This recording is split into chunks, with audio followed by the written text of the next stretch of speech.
Hi there. Hello. Welcome to Butterfly Effect, podcast all about interviewing people. I'm your host, Tristan Ettleman. Yeah. Peak that audio. I hope things are going well. Lots of things going on in life. I'm tired out because I've been actually exercising for once, which is new for me. I've been doing these long bike rides. Not really intense, but it's something. It expends energy, which is not something I usually do physically. So I'm a little tuckered out right now. But I'm also kind of mentally and emotionally tuckered out just because... So the Oscars were last night, right? And talking about the Oscars, especially last night, is kind of a minefield.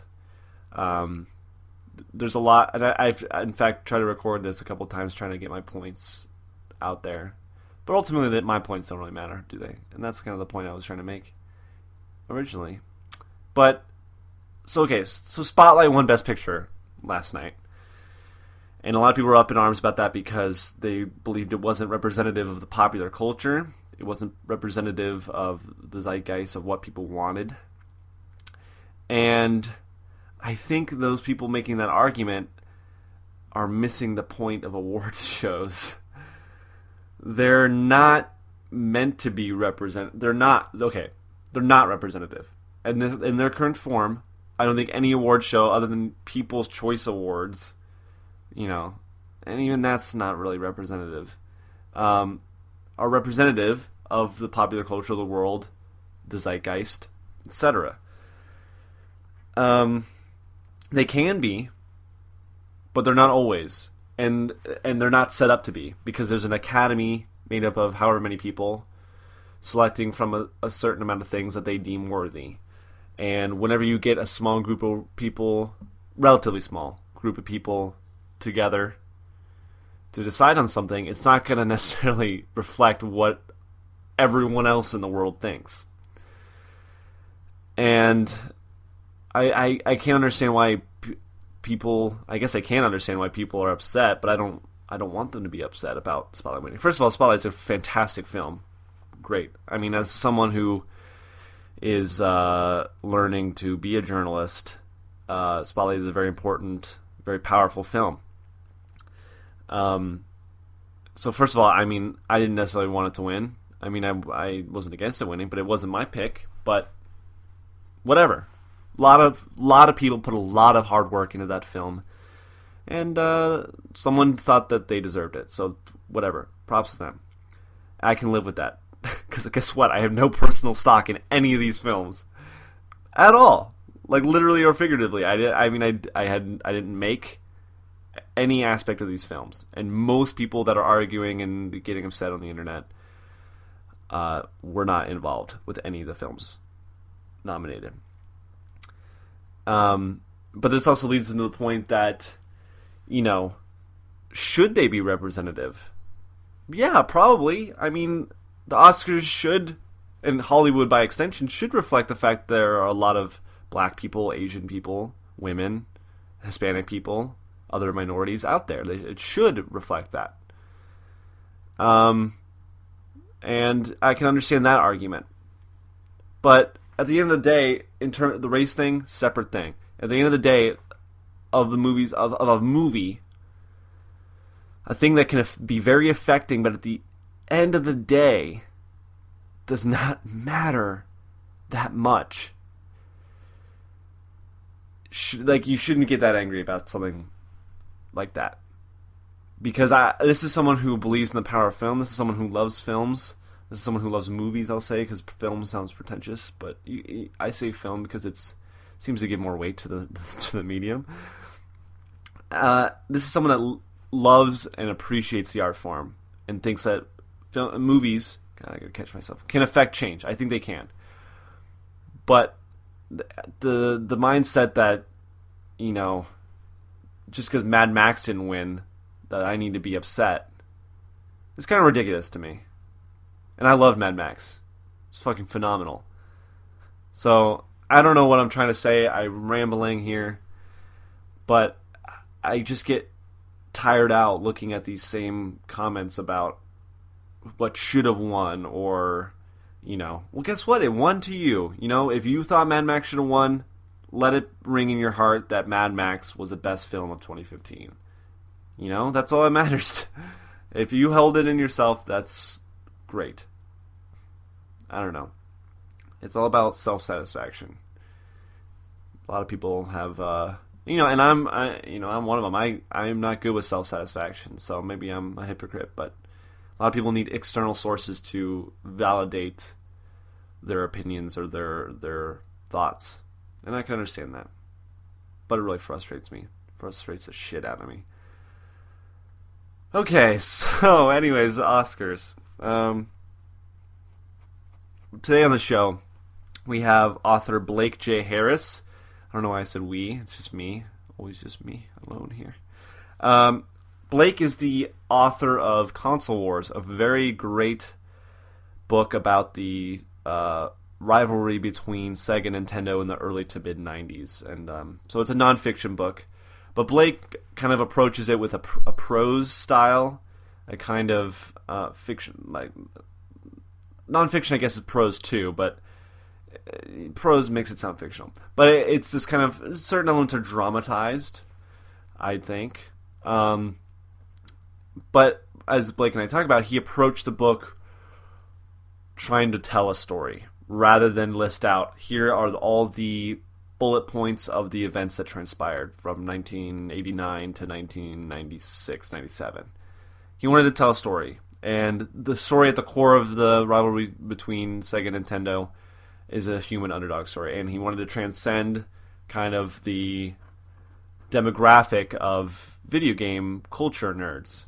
He wanted it to go to people that, don't necessarily know a whole lot about, Sega and Nintendo, especially in the 90s. And I think he accomplished that. The book is phenomenal. I think it's probably one of the best books about video games ever written. And he's gotten some flack for the way he wrote the book, and we talk about that a little bit too. And I don't think it's necessarily all that deserved, because I really think it's a phenomenal book. So we talk about that, and the book is going to be adapted into a documentary and a feature film, both backed by Seth Rogen and Evan Goldberg, which is fantastic. I'm so excited for those projects. So anyways, this is a more extended intro just because I had to rant for a while about the Oscars, but here's finally my conversation with Blake J. Harris. I'll see you on the other side.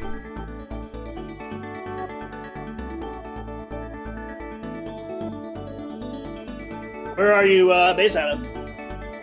I'm in Phoenix.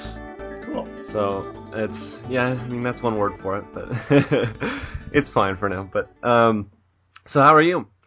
I'm pretty good. I was just transcribing stuff. Oh, that's a fun time. Yeah. I luckily haven't had to do too much of it, but when I have had to do it, it's not necessarily the best time. But yeah, it's awful. But I've had other people do it for me, and I remember where everything is if I do it myself, and it helps with the story. So it's unfortunately, it's kind of a good thing to do, even though it's boring. Right. And what are you transcribing, if I may ask? Sure. Well, I write those twice monthly "How Did This Get Made" companion pieces. So the movie on Monday is going to be Steel, starring Shaquille O'Neal. So transcribing my interview with the director. Wow. So has that been like kind of taking up a lot of your time lately? It has, yeah. Between that and the book that I'm writing about virtual reality, that's mostly my split. And then I was writing that piece for ESPN about The League, the TV show. Yeah, I saw that. Yeah, so that kind of cut into my stuff for a couple weeks. But mostly, it's split between How Did This Get Made and writing the book. How did how did this get made? You know what I mean? How did that come around? That's a good question. I guess I've been listening to the show for about a year, and I really loved it. And then over the summer, I reached out to Paul and told him that I was a big fan, but that they never answered the question, how did the movies get made?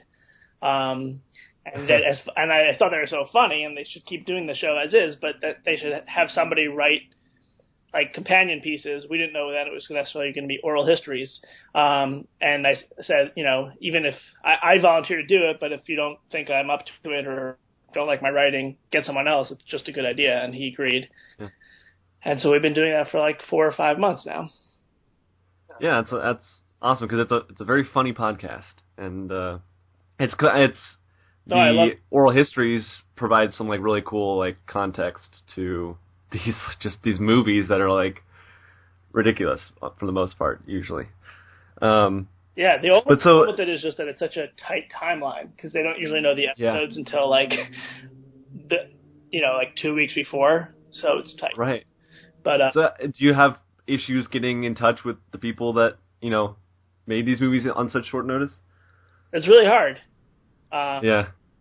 Obviously, it's a skill that I think I'm pretty good at because I did it a lot in Console Wars, and now I'm just doing it a lot faster. And then as I think we've now done like 10 of these pieces, so each time I kind of get better at it. But that's definitely the hardest part, and also because it's a tight timeline, I don't know who I'm going to get, so I kind of go big and small with my hopes, and then for the hackers piece, I ended up getting everyone I wanted, but I had already interviewed others, and I always feel bad not including people, so it ended up being 11 people. So that was like a lot to juggle, but I love doing it. So yeah, they're great pieces, and I was just reading some of the ones that I've missed before this, but I think it's like a great collaboration, as it were. But so you're doing that. You're doing a book on virtual reality. I know that because you tweet about virtual reality pretty often. Yeah. But I don't think I was aware that you were writing a book about virtual reality. Oh yeah. Well, after Console Wars ended, I kind of thought that I would never write a book as good. Not because my talents or whatever skills would diminish necessarily, but I just thought that culturally that there would be nothing that I thought would be as important to a specific group of people as Console Wars was. And then I saw the Oculus Rift and tried it and thought that would definitely be as or more important than the battle between Sega and Nintendo. So I've been working on that for about a year now, and I'll be working on it next year, and it should come out in, I think, May of 2017. Wow. So, but it's kind of interesting because Console Wars was very much a reflective piece. Yeah. Is this book more like looking forward to the future? Because it's really not, flourished yet, but it's like kind of addressing that, I would assume. Yeah, no, that's a really great question and a great point.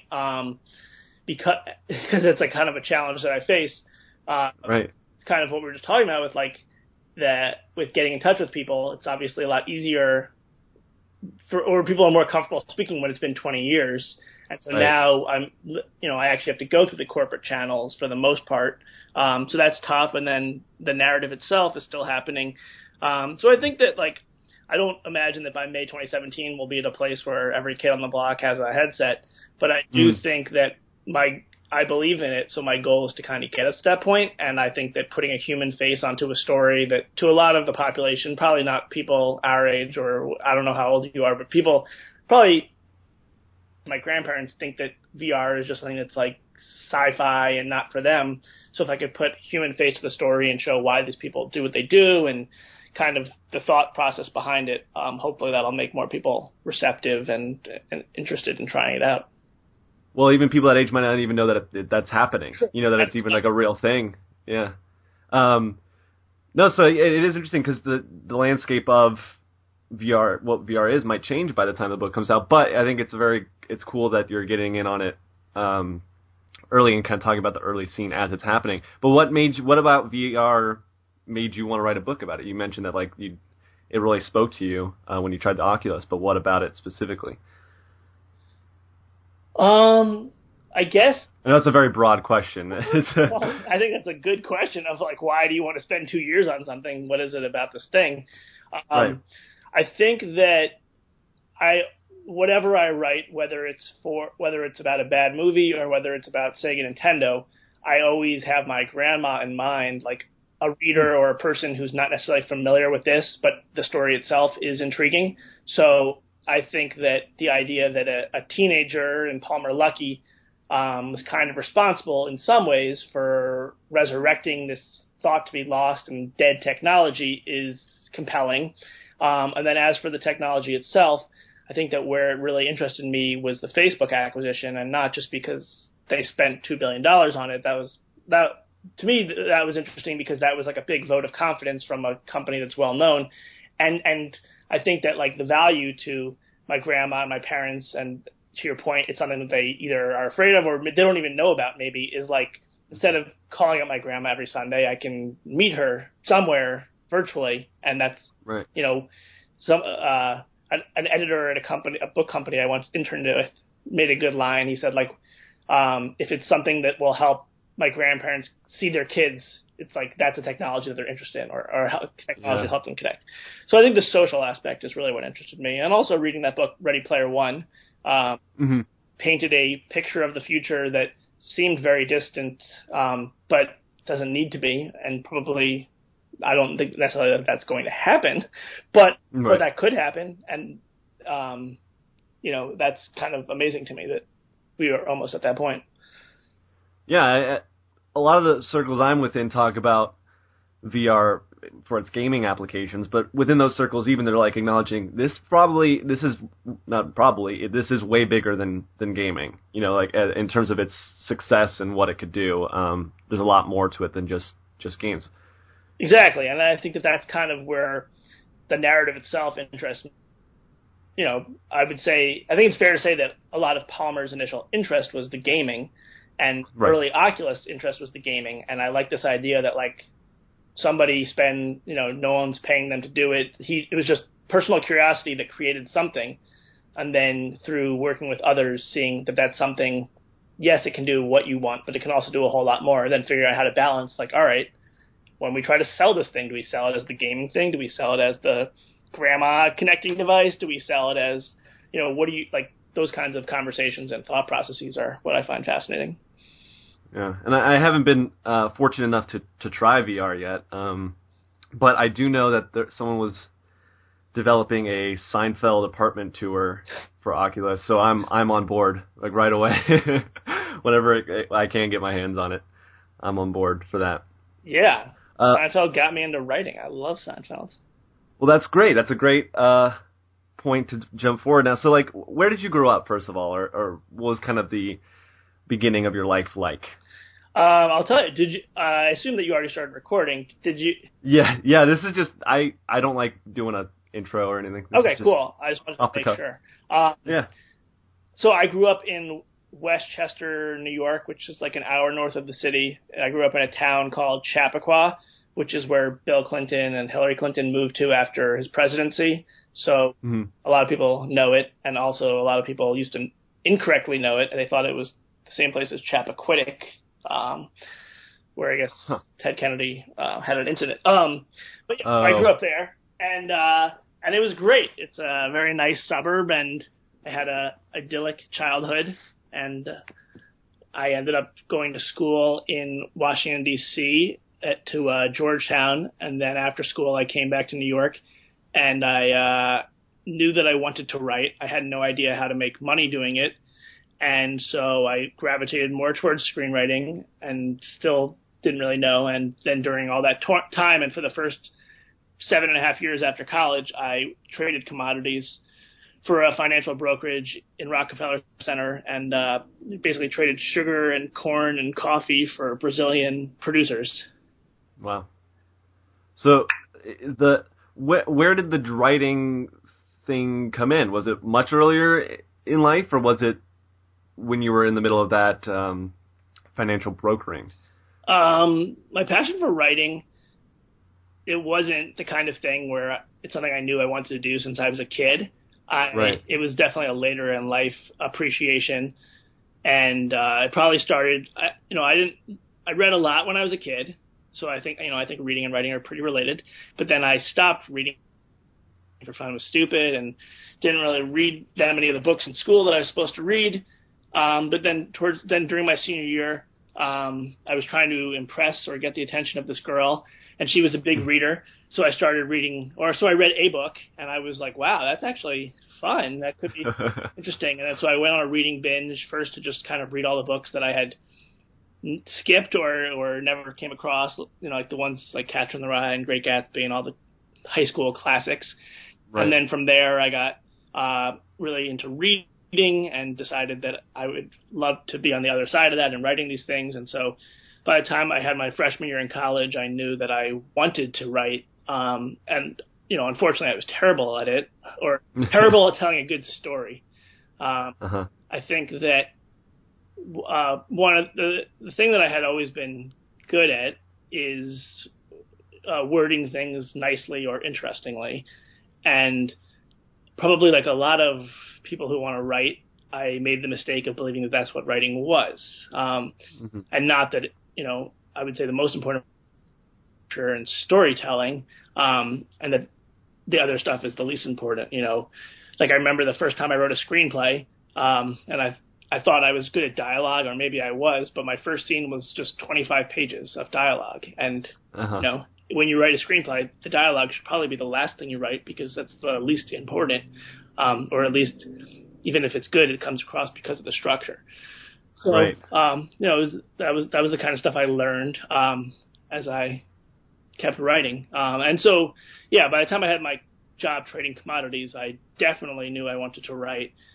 And actually, because it's very hard to break into any industry, and especially the writing or film, television, publishing, any creative endeavors, especially hard because there's oftentimes a track or a replicable track. Every person's story is different, and so I thought that like the best way to at least make me feel like I was on a track or to help me get better was to go to film school. So I saved up a bunch of money my first year and a half after college and lived with my grandma in the city. And so I was just, saving money and mooching off of her. And I was planning to go to Loyola Marymount Film School in LA. But then I ended up writing a script about competitive rock, paper, scissors with my business partner, Jonah Toulis. And we ended up deciding to shoot it. So I spent all the money I had saved on that instead of going to film school. And that was a sometimes best decision ever, sometimes worst decision ever type of experience. Right. Yeah. I've talked to a couple people that, went to film school, and it seems like different people get different things out of it. But I feel like it's a recurring theme of the show now because I've talked about this a lot. But like it's either they don't regret it, because it's like getting out of film school is like the best thing they could do because they just made what they wanted to make. So it's just interesting that that's a very common trend with film school. I think that, well, one, I don't understand how people can regret.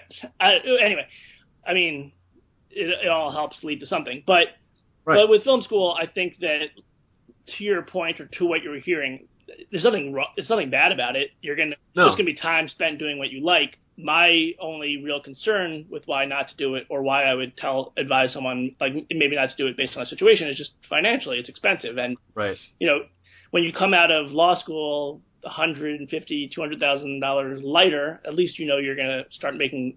You could potentially start making that money back. But coming out of film school with an MFA or whatever degree you have doesn't in any way put you in a position to start making the money back. And I think that's really hard when you're doing something creative, because ideally when you're actually in front of the computer or actually behind the camera, you want to be thinking about only the story and what's in front of you. And so if you're thinking about financial things and feel stressed about loans and debt, it can hurt. So that was for me, that was something that I wanted to avoid.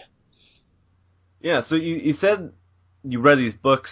That's kind of at the start that kind of started it all. But also you said Seinfeld got you into writing. Yeah. How did Seinfeld do that? But also it seems like you were focused on fiction. Yeah. At the start. Yeah, that's a good observation. I definitely was focused on fiction up until Console Wars, really. The screenwriting I did was all fiction, like most screenwriting. Seinfeld was really instrumental for me growing up. It was the first time that I felt like maybe like there was more to the world than what I thought I knew. I was just so impressed by the kinds of observational humor and finding the humor in life. And then I guess like the reason why I credit it as being so instrumental from the writing perspective as well as just personally loving it was because I think Seinfeld's a great example of what I was talking about earlier, where what you think is writing, really, it's not the superficial stuff. Everyone talks about Seinfeld being a show about nothing, and that it's two guys sitting across from each other talking about dating women, which doesn't, it just sounds like, all right, this is like an indie movie where there's no story. But the reason that Seinfeld was so good was because it was so intricately plotted.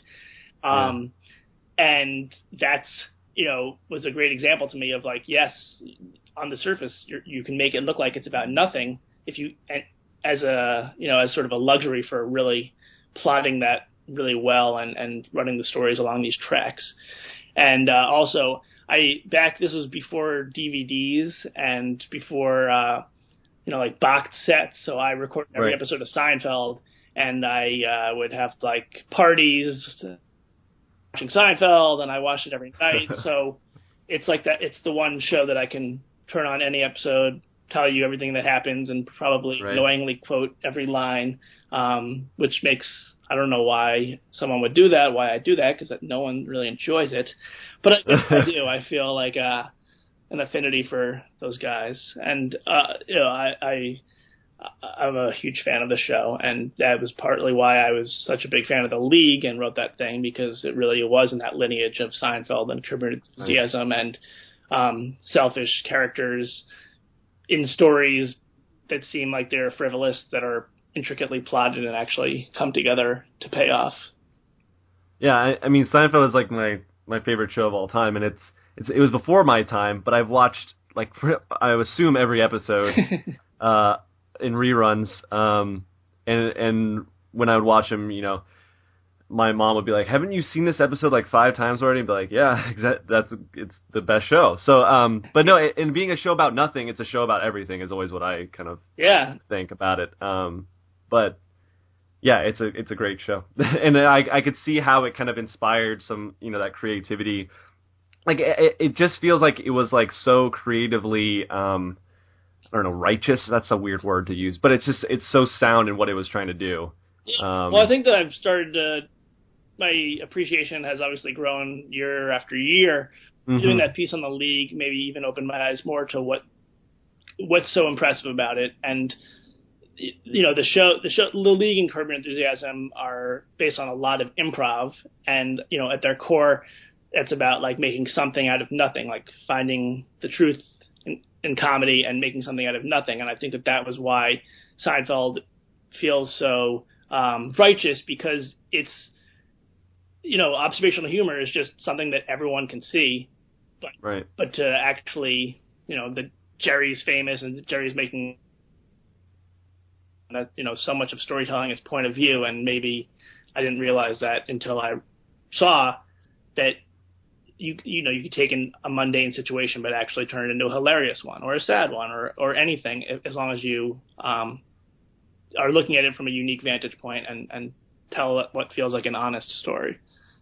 And to your point earlier, it's kind of a similar idea with what you did with Console Wars. Kind of, not that it's a mundane situation, but it might be something that not everyone is necessarily familiar with. Like, it's a very specific situation, kind of for a certain audience that knows about these things. But you mentioned that you kind of try to tell the story there that is kind of at its core human, so it's more relatable that way. Yeah. So I think that's an interesting connection there. But so you worked at this financial brokerage out of college, you said? Yeah, I worked at a place that was then called FEMAT and then was merged with a company called Callion and became New Edge. And it was 7 other people. All of them were Brazilian, except for my boss, who was married to a Brazilian, and all of our clients were Brazilian producers who literally made sugar or ran companies that were responsible for producing sugar and whatever we sold. So technically they were hedging. And so I did that for a long time, and I did not speak Portuguese because anytime I was not in the office, I wanted to spend writing. And so, I did that for a really long time. And you said for 7 years? Yeah, I interned there for 4 months before my senior year in college. When I finished, I assumed that I was going to go to film school or something, and I kind of said, later, losers, but then I desperately was looking for a job. And so I did it from after college until literally the day of my 30th birthday. So I guess that's 7.5 years plus I had worked there before.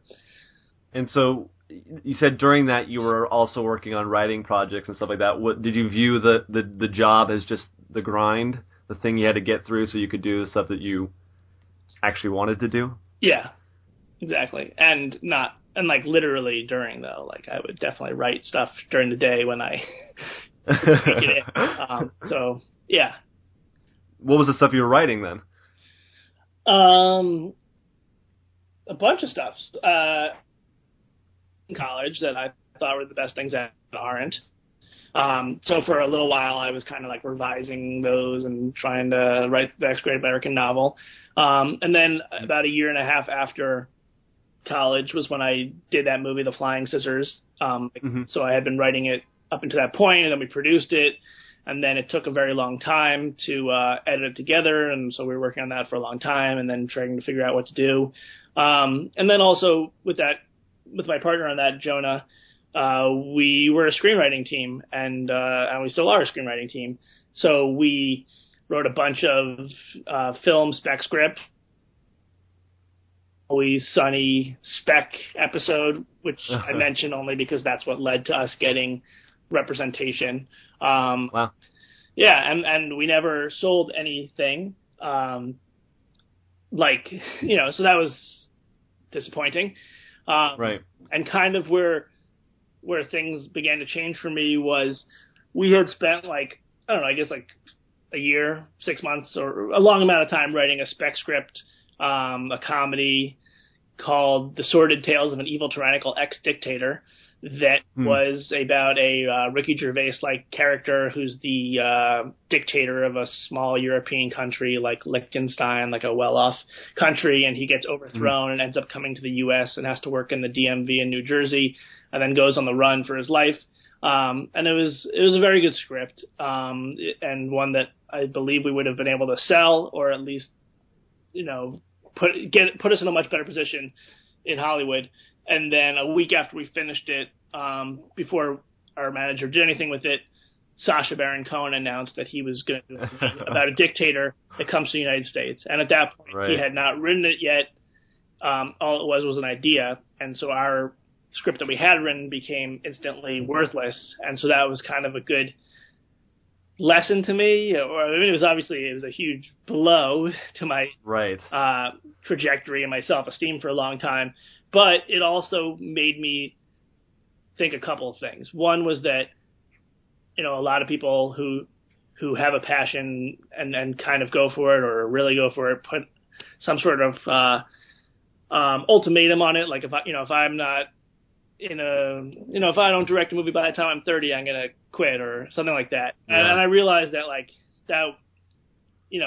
however much I had mentally threatened that to myself, I was just never going to do that because I loved writing. So even if I was doing commodities or anything 20 years from now, I was still going to be writing. So that was kind of silly to do that. And then if I was going to be writing, I should really just write things that I absolutely love and want to be spending my time on with no, and if nothing comes of it, if I never make money, if no one ever reads it, fine. At least it's something that I love. And I didn't think at the time that screenwriting was that. I really enjoyed it. Kind of for the challenge, but it wasn't like I'd want to be up till 1 a.m. writing it. But what did attract me in that way was nonfiction writing and eventually the console wars. The concept and getting deeper and deeper into the story was something that I think hopefully on the pages, the reason that a lot of people like it is probably because my curiosity bleeds through, and I truly for 3 years. Every day I woke up, I was excited to write it. And that's so unlike any other previous experience I had where, you get burnt out by a project or you get some feedback and it makes you question what you're doing or should I, that project really developed organically and I loved every second of it. And so it was kind of affirming and it was definitely partially a result of that dictator situation. So, right. So what was the timeline on Console Wars? Did you start it while you were still working there, or did you leave and then what was the whole timeline on that? The sad thing about not being in school anymore is that it's really hard to classify time because I used to say like, oh, my junior year or during 7th grade. Right. I remember that so well. But I think it was there was 2 years where I worked on the book and I still had my day job. Okay. Yeah, starting in like December, which I recall because that's when my birthday is. So it must have been my like 28th birthday. My brother got me a Sega Genesis, which is what we played growing up. Absolutely loved it as a kid. Hadn't played it in 20 years or 15 years or however long. Brought back a lot of memories, and then after the memories, a lot of questions. Now that I was an adult, of like, why did I have a Genesis and not a Super Nintendo? Where did this company come from? Where's Sega now? Like a lot of people, I thought that they were out of business. And just a lot of questions. And so I went to a Barnes and Noble on 86th Street and Lexington Avenue in the city, and I was looking for the video game history section near the film history and music history and entertainment history sections, and there was no such section. I asked the woman at the information desk where that was, and she laughed at me. And then I asked her if I could just get one of the books on Sega or Nintendo, and there was nothing. And then, all right, well, just how about like a book on the history of video games, the business of video games, and they didn't have a single thing in the entire store. Wow. And I thought that was very odd. And, I would like to say that I walked out of there thinking like, boom, I'm going to fill this need. But I didn't. I was just, it made me even more curious. And frankly, it made me think that there probably wasn't a very interesting story there. If an industry that was so big that I didn't know that it was like a $60 billion a year industry, but I knew video games were huge. And to think that there wasn't like a single book out there for more of a mainstream demographic, like it must just be really boring. And like I, as a kid, imagined that working at Sega or Nintendo was like working at Willy Wonka's factory. So it must have just been like a very boring job. I realized that couldn't have been further from the truth after I started speaking with people, and in particular after I started speaking with Tom Kalinske, which was probably a few months after that. And then after my first call with Tom, that was when I for sure had that moment of like, all right, I would like to spend years on this, and I'm positive that there's something here. And if I just keep pulling the thread, something good is going to happen. And then I did that for about a year of just contacting anybody and everybody at any level, whether they've been at a company for a few months or whether they've been there for years. It's very hard to begin that kind of dialogue when you don't have credits to share because people don't know if they should spend their time, which I completely understand. And I think that makes me or anyone as the writer or the person seeking help, kind of hone their skills of figuring out like, how can I express why this is worth their time. And, I know that feeling pretty well. Yeah. Exactly. And I think that's a really important skill. And so I'm glad that it wasn't an easy process. And even at the time, that's a very easy hindsight thing to say, but I actually think at the time I was like, all right, this is a challenge. How am I going to get these people who are very successful to care about what I'm doing? All right, I have to make something that's worthy of them caring, and I have to frame it in a way that can be easily expressed. So anyway, I probably interviewed like 100, maybe 75 people. And I put together this 25-page treatment that was like an overview of what the story was, that was for my benefit as much as it was for my agent and managers, just to kind of see what the story was. Was it a book? But maybe should it be a movie, documentary? Did I need to expand my scope beyond just the Sega Nintendo years? And then I sent that to my manager, and he thought it was great. He actually, I said agent, but I didn't have an agent then. He helped me then get a book agent. And then after we did that, I asked, one of the lessons that I learned from Sega is the value of partnering with people and brands that are more successful than you, that are kind of aligned with your aspirations. And so Seth Rogen, I thought, was the perfect person. I never thought there was any chance in hell that he would care about what I was doing, but I asked my manager if he could send over my treatment to Seth and Evan's company, Point Grey, and their creative executive there, James Weaver, read it, really liked it, shared it with the guys. They thought it was really cool. I went out and met them in January of 2012. Yeah, it was a year after I had started working on this. we met for like 2 hours. They grew up playing video games, and they're lifelong childhood friends. So that was kind of like a big bonding experience for them. So it appealed to them in the same ways that it appealed to me. Where one, it was kind of like a behind the scenes to our childhoods. Two, it was just a cool human story that would hopefully appeal to anybody of any age, whether you knew about video games or not. And then three, just filling this need or filling this believed demand that people would actually care about where video games came from in the way that they do about businesses, and particularly technology businesses. Right. Like The Social Network had come out around that time. Yeah. So yeah, that was kind of the start of it. And then I think I met with Seth and Evan on a Thursday in January. It went great. By the end of the day, they called and said that they wanted to be supportive of the book, which led to them writing the foreword, that they wanted to be involved with a feature film version, and also they wanted to produce a documentary for Jonah and myself to direct. And so that was amazing. And then I went back to New York, and then that Monday I was back in the office trading commodities. And so I did that for the rest of the year until my 30th birthday, and then I quit. So that's amazing, by the way. That's a great, Thank you. Story. So the idea of Console Wars kind of started off as this, like three tiers, the book, the documentary, and the movie. Before you started actually writing the book. Yes, that's correct. So you had that in mind. So when you were writing the book, was there any consideration that this was going to be, adapted, or the story was going to be told in other mediums, or did you write the book not really worrying about that? I definitely more the latter. I think that because there's like I intentionally dramatic way, like I wanted it to be like a literary movie because I think that's much easier for people to get into. That was definitely not a byproduct of the situation. If anything, doing the documentary has been a situation where, because I know that there is a book that is much more comprehensive, I don't feel as bad about the fact that we can't cover certain things, because right. They let me write a 550-page book, so, nothing is ever comprehensive, but I do think that it gets into a lot of important things and important people that a 90-minute film never could. So that has helped me. But in terms of, like,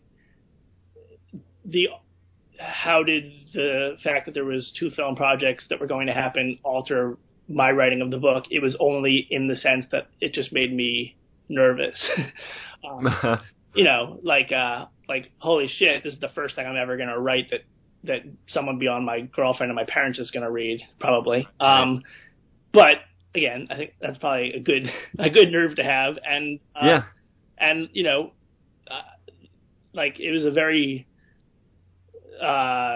soul-sucking process in a good way. I was so invested for a few years in this thing, but I could feel anxious about, are people going to like this? Is this going to live up to a movie? Is this going to lend itself to a movie? All those things. But the bottom line was, but anytime I actually had my fingers on the keyboard, the rest of the world shut out, and I just told the story, and that's probably part of why I like writing, because that's where I feel most comfortable and can focus. So it didn't really affect the story in any way. It's great because we referred to writing as just this general thing but it seems like you can do multiple forms of writing that you enjoy. You talked about screenwriting, and then writing a book is very different, and writing spec scripts is very different from writing a movie or whatever. So it's just that general idea of writing is really what is gives you a passion, I guess. Yeah, it is, and I think that it that it's kind of an obvious point to make, but the connection between all three is that it's all just storytelling, and I think that that's a point that I've made earlier, like whether it's Seinfeld or other things, but that's really what I love is the storytelling. My mom in college was an English major, and she had wanted to be a poet, so I always thought growing up that my sensibility came from her. And maybe part of it did, but in the end, I actually think that much more of it comes from my father, I don't think he's ever read a book in my life. He maybe read Console Wars, but he is the kind of guy that, like, he could just make up a song on the spot, and he likes making up stories, and it was just he's a great storyteller. It's not about like what he says always, but how he says it. And so I think that it's a storytelling component that is the thread that between film and a documentary and a book, and that's what I like, and that's what I try to get better at every day. Yeah, and so that the focus of the book being video games, was that like a focus as a kid that you retained through your life? You said you hadn't played the Genesis in many years, and that you weren't really aware that video games were a $60 billion industry or whatever. So were you kind of removed from the video game industry when you started writing the book? Yeah, I was. I had video games have been a big part of my life when I was a kid, because if you were a kid, it was pretty much a big part of your life. Right. But even in that situation, like my brother and I had a Nintendo, and then we did get a Genesis. We never got a Super Nintendo, which is what we originally wanted. I don't think that I think the bottom line is I suck at playing most video games. And so I loved going over to my friends' houses and playing or watching them be good and the hanging out aspect. But, it wasn't something that I would often stay up at night playing. And maybe that's because my parents wouldn't let us do that. But then I stopped playing video games after the first PlayStation. So probably around like 96 or 97. And I hadn't really played very many video games until I started writing the book. And I think that a lot of time, I think that outsider mentality served me very well with the book. Yeah. And in general, I think served people well. I think that, writing about the league recently was kind of the first time that I wrote about something that I actually actively cared, that I actively loved. Right. And my first step kind of in figuring out like how to tell the story was once again, like, how do I tell this to someone who's never watched the league, and kind of trying to remove myself from the fact that I want to know like every line of where every line of taco comes from. But like, all right, what's the actual like, larger aspect of the story that's going to pull people in. And then I can start to feed them these other things that I find like these little Easter eggs. And so, yes, that has served me well. I thought it did in the case of Console Wars. Yeah, no, I think that's great, because it doesn't read like it's not aware, but it reads like it's, explaining things that someone that's super invested in this might already know, but it's clear that it's like for a larger audience, for people that aren't necessarily super invested, especially in the past. Like even people that are invested in today's video game industry probably don't know a lot of this stuff, if they're a certain age, or even if they are from that time, they wouldn't know about it. Yeah, and that's a big concern for the publisher. Right. Even when I met with Seth and Evan in January that year, and then we actually did not go out to publishers with my book proposal until November, and that was because we were trying to figure out how involved Seth and Evan would be, whether they were going to be, just producing the feature film, writing it, acting in it, all that stuff. And then also along the way, Scott Rudin got involved, which was another like amazing dream come true. The producer of all my favorite, not just my favorite movies, but so many of my favorite movies that were based on books I loved, like Moneyball and The Accidental. Yeah, he's a big deal. Yeah, and so that was a long period of time, and the book proposal went out in November. It went out to 25 publishers, and at that point, it was like a 90-page proposal with an entire outline, like 6 or 7 sample chapters, and most importantly, I think to a publisher's perspective, like Seth and Evan were on board, and Scott Rudin was on board, and there's going to be a movie and a documentary. And still, 22 of the 25 publishers passed because they said video game books don't sell. And that, that was weird to me because there weren't that many video game books. Just kind of why I wrote it, but also it was like kind of in terms of what we're talking about, like they were worried that, all right, this is the thing that happened 20 years ago. Who cares? Like, even the people who are players now, like, yeah, there's a lot of gamers now, but why would they care about something from 20 years ago? Or they also, I was told a lot of times, gamers don't read books. All things that I didn't believe, but they did. But luckily 3 companies were interested, and even more luckily, HarperCollins was the one that bought the book, because I'm doing my next book with them, and it's been a great relationship. But it's interesting the the obstacles that come up that you wouldn't normally expect, especially when you have the biggest producer and one of the biggest stars in Hollywood on your side. I figured at that point it could have been a book about terrible poetry, and it's still like, all right, these guys are involved. Someone should want to make this. Right. It is like a very big deal that you get to work with those people, and because it's interesting. I was reflecting on like Seth Rogen the other day yesterday because I saw the night before just randomly, but he's like, and he was in Steve Jobs. He's like he's one of the biggest guys in Hollywood.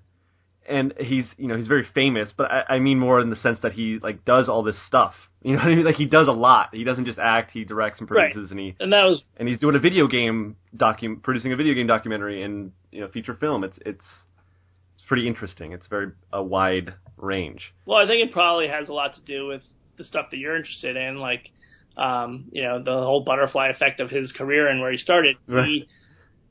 He's actually the same age as me. I mean, I think he's like 6 months older. But when someone told me that the guy from the 40-year-old virgin who has like a beard and looks like he's like 6'10" was my age, I didn't believe that. And so that meant that when I was in high school watching Freaks and Geeks, he was of high school age as well. Yeah. And he then started writing episodes of the next show that he did with Judd Apatow, Undeclared, and was directing them. And like, so this is a guy who at 18, 19 years old is like, actually creating the content that he's acting in. Right. So a lot of people know him as an actor, but he's not. To take nothing away of talented actors who don't write their own stuff, like there's obviously a different drive that he has to be part of the storytelling process, as opposed to just acting out the story. And so that was what really appealed to me. Actually, the movie that made me confident that they would. Not that I had like many suitors for Console Wars, and that I would turn them down, but the movie that like really made me believe in Seth and Evan as like absolute grand slam. I can't believe my luck. They're not just famous guys, but they're super talented to do this. Was that movie they did 50-50? Yeah, I haven't watched it, but it was great. And like, it's basically a movie about a guy, two friends, and one of them has cancer, and there's so many ways that can go wrong. There's so many ways where like it could be too serious for the kind of movie they want to tell, or it could be too silly for like a very serious situation. I thought the tone of that movie was so good that I felt like, all right, these guys are just talented and they can do anything well. It doesn't matter what the subject matter is. Yeah, I'm excited about those projects. But what were we going to say? Sorry. Oh, you should see 50-50. It's a great movie. I know of it, and when it came out, I know it was a big deal, and people told me to watch it. But I gotta go watch it. But I was going to say, what was the actual Console Wars itself? The actual content of it, was the Sega Focus a product of you having the Genesis as a kid, or was it like that they were the underdogs, or was it that that's not to demean any aspect of what you took, but that's who you could get, because Nintendo people are historically, well known to either they're still working there, or if they're not, they're very, closed-lipped. Right. No, it was definitely not a byproduct of my own personal experience, or I don't think it was, like, that was never a conscious part of the decision. The reason that the book was Sega slanted in terms of like narrative perspective was probably, I would say initially it was more so because of the point you alluded to, that it was easier, or those people were more accessible. Right. But as I started to eventually get more access to Nintendo and definitely fell in love with their story as well, I do think that if the objective is to tell a story that's going to, grab the layperson, an underdog story is almost always one of the most effective ways to go. So, like, if I would say that when I originally had the idea, it was going to be something like every other chapter toggled between the different companies. But then where I started to actually feel like what this book was after I met with Olaf Olafsson, who was the head of Sony Publishing Entertainment and spearheaded the creation of the PlayStation. And I met with him in his office in New York. Very difficult guy to track down, but he, I'd been hearing mostly from Sega people, a little bit from Nintendo people about Sony, And I realized that the way that they characterized Sony was so different than how he did. And he also described working with Nintendo as feeling like a slave on a plantation. And I thought that was a really dramatic thing to say that I would never that I would never say.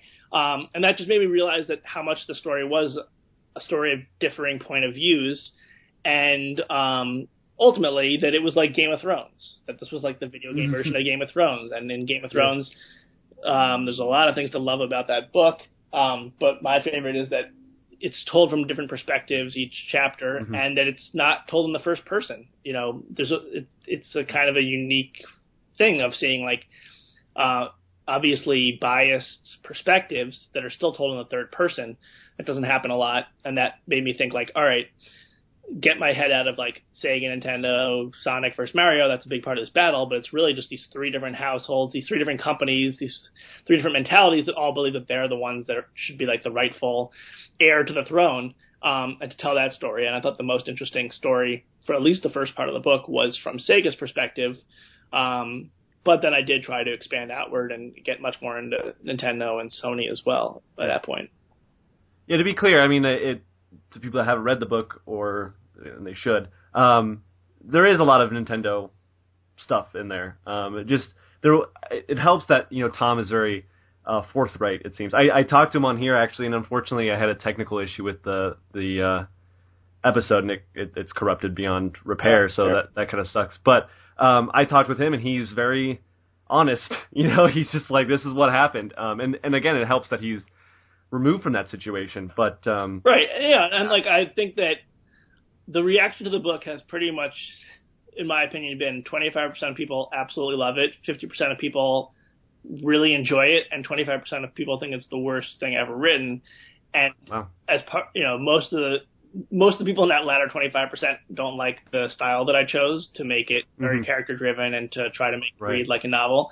But some of them, just so that your listeners know, some of them do think that the book is advertised, they believe, as Sega versus Nintendo, and that it skews more towards Sega, not in terms of like personal bias, but just in terms of like, you know, we're spending 70% of our time with the Sega guys and only 20% of our time with the Nintendo guys. And so Nintendo is talked about in those sections, and Nintendo is obviously a huge part of the story. You know, 20% of a 500-page book is a lot, but I tried to craft everything about the book, whether it's, you know, the back of the book, talking about Tom Kalinske and all that stuff, in a way that felt forthright, because that's what I like about Tom. That's what I liked about the guys at Sega. They kind of just tell you how it is. Right. And the thing with people telling you how it is that it makes you comfortable and makes you want to hear more.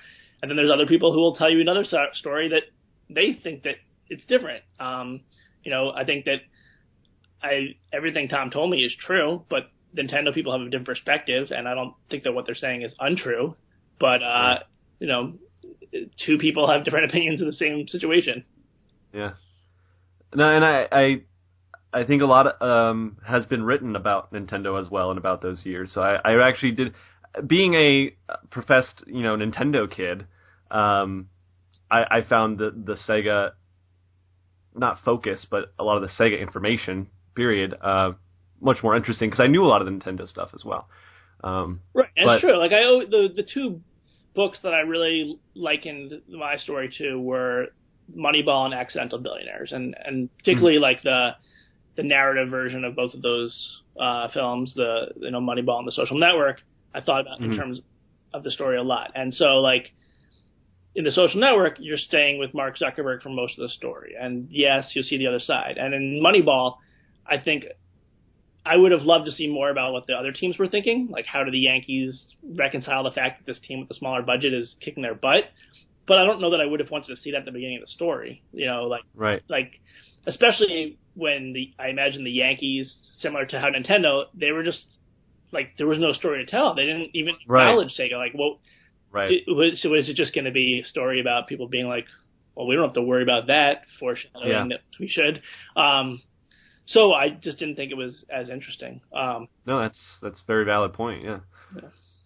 It's not as interesting to just watch people go like, all right, well, I guess we'll just let that go, and then that's all you can tell there. So you cut back to what all the Sega people are doing, to try to combat the big company. But you mentioned the people that, the percentage of people with the reception to the book and that book publishers didn't think it would sell, and you don't have to talk in specifics, but how did you feel about the commercial and critical reception to Console Wars? I couldn't be happier. I think that this was my first time ever doing anything, but I still had really high hopes for it because of the people involved, and HarperCollins made a big investment in me. So it was I never approached this like, well, it's my first try. Just being in the game is good.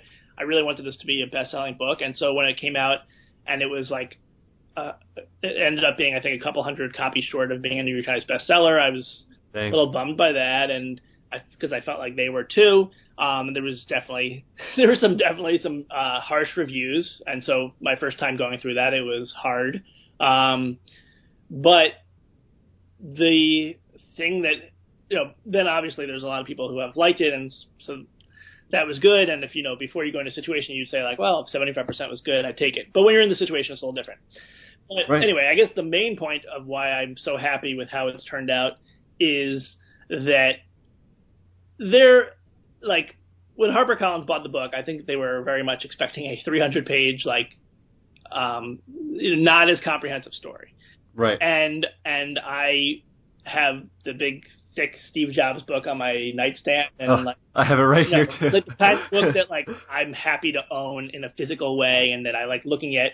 And I wanted this book to be kind of like that, and the kind of book that, unlike most books, it comes out, it sells, or it doesn't sell, and then it kind of just goes away. And so the part that's been most that I've taken the most pride in is that last week the book sold 500 copies, and so the book's been out now for almost, I guess, a year and a half at least, and it's still selling a lot of copies. And I didn't necessarily expect that, but I'm very happy that it seems to be the kind of book that the word of mouth has been kind to, and that has grown. And so I'd love for that to continue, and I'm really happy. And it has served me well, personally, to just teach me the kind of stories I like to tell, the kind of stories I think I'm good at telling. It led to the how did this get made stories, which was we talked about how that happened, but just in terms of I realize that the kinds of stories I like to tell are behind the scenes stories that are very character driven, because nobody's trying to make a bad movie. So I want to try to get inside these people's heads to see what they were thinking and to tell their side of the story. And I don't think any of the pieces I've written have been let's laugh at this bad movie. It's always here's the people and this is why it happened. And unfortunately it didn't work out how they wanted in a lot of cases. So to answer your actual question, I could not be happier with how the Console Wars reception and sales and everything has gone. That's great. And it has a tail, I think, because it's history, and some might say that means it's not as relevant now, but it kind of makes it more relevant because it's far enough in the past that it's there, and people will still be interested in it. And I had heard of the book from many people within the video game industry, field. So you had some loud voices talking about it. So I think that's what attracted me at first. Yeah.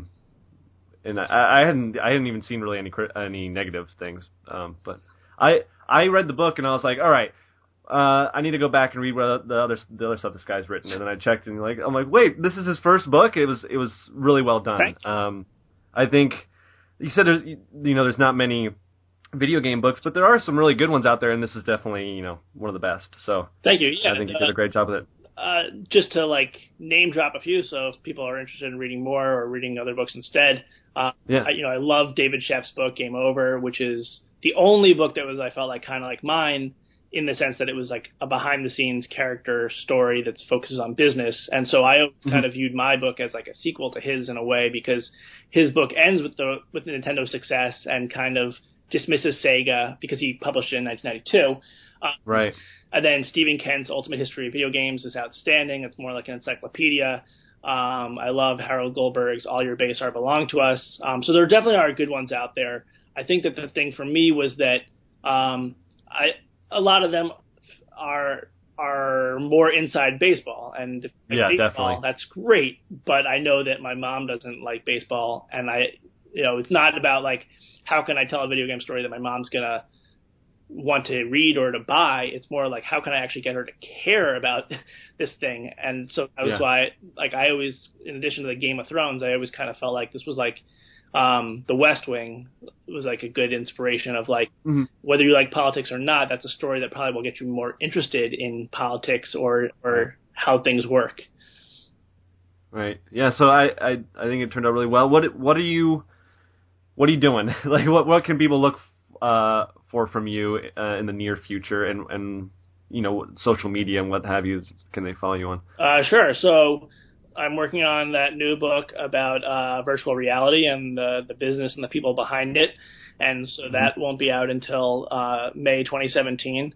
And in the meantime, every 2 weeks or thereabouts, I'll be writing stories for the podcast that Paul Scheer, Jason Mantzoukas, and June Diane Raphael do. How Did This Get Made? Over on Earwolf, and they do an incredibly hilarious, wonderful podcast. And I write stories about how the movies that they make fun of and that a lot of times were a big part of our lives in the 80s and 90s. When they riff on them, I talk about how the movies were made. And then I'll also be doing some other side writing things like the piece on the League that was on ESPN this week. And I am on Twitter at Blake J. Harris NYC. And if you have any questions, feel free to ask or want to stay updated with what else I'm writing in the meantime. And then also we're finishing up the Console Wars documentary. And so hopefully that'll be done in the near future. It's definitely been a little bit of a challenge with the new book. But I'm very excited. It's cool to tell the story in a different way and to actually be able to show things. Right. Yeah. I've been looking forward to those both the documentary and the film, which I imagine is further out. But look for it. And are you doing like a Ralph Baer documentary? Oh yeah, good research. Yeah. No, I think that his story is amazing. So I'm glad someone's making something about it. Yeah, his story is amazing. Ralph Baer invented video games, which we call television games at the time, and then passed away earlier this year. And so, unfortunately, we don't have like a great game plan because our priority has been finishing Console Wars, and the we being me and Jonah. But the thought was like we went up there to kind of kiss the ring. He lived in New Hampshire to say like, we're making this movie about Sega and Nintendo that has nothing to do with you, but it has everything to do with you because if not for you, this wouldn't have happened. And we were so fascinated by him that we decided to spend weekends up there with him and interview him and shoot stuff with him. And so we're still got to kind of figure out like what that's going to look like and where it's going to go and all that. But we have all this great footage, and his story is really incredible. And so that's obviously a big honor to tell it. Right. All right. That's great. Thanks for talking, Blake. It was my pleasure. A really good conversation.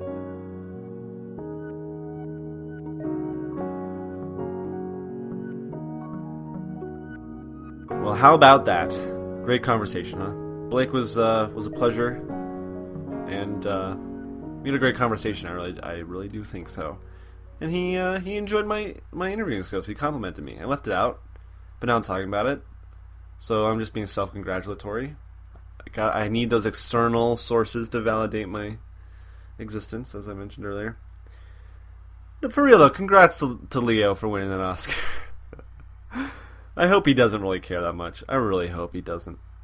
Alright, so next week on the show we have Derek Buck, a kind of a colleague of mine in the past. We worked at the same place at the same time. We didn't talk at that time, but we did. We were kind of revolving in circles around each other. Derek used to be, I'd say, the face, the main guy at CGR Undertow. If you listen to the episode with Gabe, Gabe also worked there. CGR Undertow was a YouTube channel that reviewed video games, and it was a spin-off of a bigger channel called Classic Game Room.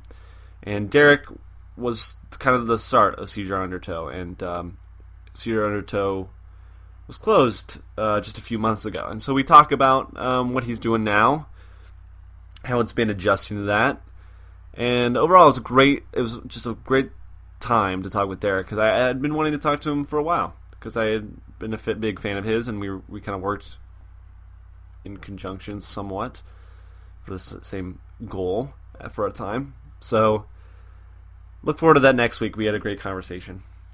So if you want to keep up with the podcast in all its various places, you can like the podcast on Facebook, Butterfly Effect Podcast. You can subscribe on YouTube if you really want, Butterfly Effect Podcast. You can follow on Twitter at Butterfly Pod. You can follow me on Twitter at Ettletod, ETTLETODD. You can email me at trettleman@gmail.com, trettleman@gmail.com with suggestions, feedback, whatever the hell. And the podcast is on Spreaker. It's just called Butterfly Effect on there, the name of the show. That's where I'm hosting it now. I don't know how you're listening to it, but you probably already know that. But it's on, podcast is on iTunes, of course. Tell your friends. Tell your friends about the podcast. There's some really great guests coming up in the works, guys. I just want to put that out there. All of my guests are great. I love talking to literally.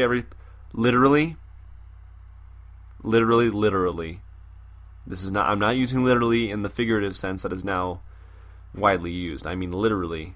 I enjoy talking to every single one of my guests. This is the dream. It's really fun. So I want other people to enjoy it too. So it's on iTunes. Share it with people. Do what you gotta do. Have a good day. Talk to you later. Thanks for listening.